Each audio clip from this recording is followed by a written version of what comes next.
સમાચાર દાહોદમાંથી કે જ્યાં જિલ્લામાં રાત્રિ દરમિયાનથી જ ધોધમાર વરસાદ પડી રહ્યો છે। ભારે પવનના સુસવાટા સાથે વરસાદી માહોલ જામ્યો।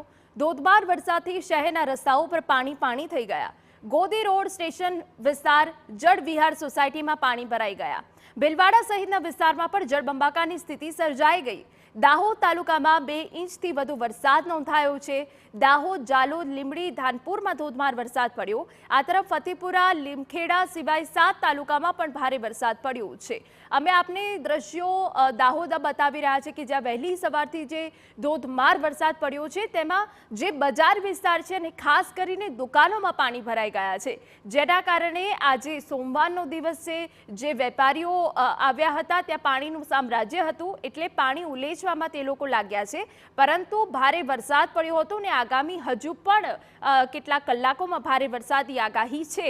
ત્યારે જળબંબાકારની સ્થિતિ દાહોદ બજાર વિસ્તારમાં થઈ ગઈ છે કે જ્યાં વેપારીઓને પારાવાર હાલાકી પડી। દુકાનોમાં વરસાદી પાણી ઘૂસી ગયા હતા અને અનેક એવા વિસ્તારો છે કે જ્યાં જળબંબાકારની સ્થિતિ સર્જાઈ ગઈ હતી। અમારા સંવાદદાતા પ્રિતેશ પંચાલ વધુ વિગત આપી રહ્યા છે। પ્રિતેશ, દાહોદમાં કેટલો વરસાદ નોંધાયો છે અને સૌથી વધુ ક્યાં?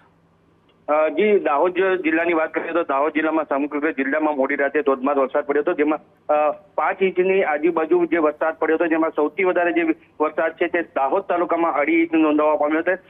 દાહોદ શહેર સહિત અનેક વિસ્તારની અંદર જે છે તે વરસાદી પાણી ભરાયા હતા, દુકાનોની અંદર પાણી ભરાયા હતા। મોડી રાત્રે પાણી ભરાતા જે વેપારીઓ અથવા તો જે ઘરના માલિકો હતા તેમની ચિંતામાં વધારો થયો હતો। વહેલી સવારે જે દ્રશ્યો આપ જોઈ રહ્યા છો કે જે વિસ્તારમાં પાણી ભરાઈ ગયા છે ત્યાં લોકો જે છે તેમનો સામાન હટાવતા હોય તેવું લાગી રહ્યું છે, કારણ કે જે વરસાદની પાણીના કારણે તેમનો સામાન જે છે તે પલળી ગયું છે। ભારે નુકસાન થવાની વકરી રહી છે। બિલકુલ આભાર। તો દુકાનમાં પાણી અંદર જવાના કારણે માલ સામાનને પણ નુકસાન થયું છે। જોકે હાલ તો આ વેપારીઓ પાણીનો નિકાલ કરવામાં લાગ્યા છે। દાહોદમાં સરેરાશ 5 ઇંચ વરસાદ પડ્યો છે।